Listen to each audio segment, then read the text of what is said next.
来，乡亲啊，继续来看高雄老牌的餐厅大巴饭店，7月初收档关门，但是甲消费者的纠纷也未解决。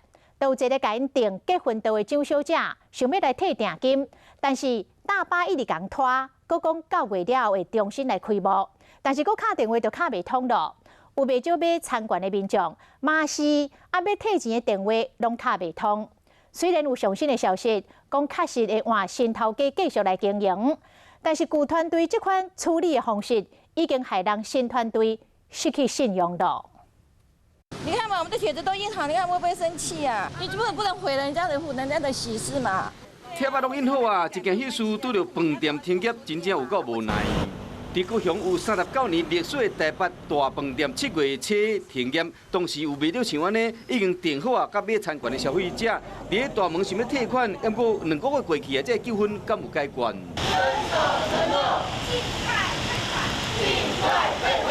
伫饭店的门口，这个蒋小姐将退回资料并开，然后他就会陆陆续续帮我们处理我们退款的事务。结果呢？结果8月中等到8月底都没有。7月13就开始处理啊，讲要等1个月时间，即马1个月嘛过去啊，甚至佫讲9月份会重新开幕来拖延。下个要结婚的，结果他一直在痴痴等，万一没有兑现的话怎么办？ 记者敲电话，敲几啊摆，同款无人接电话。您的电话将转接到语音信箱。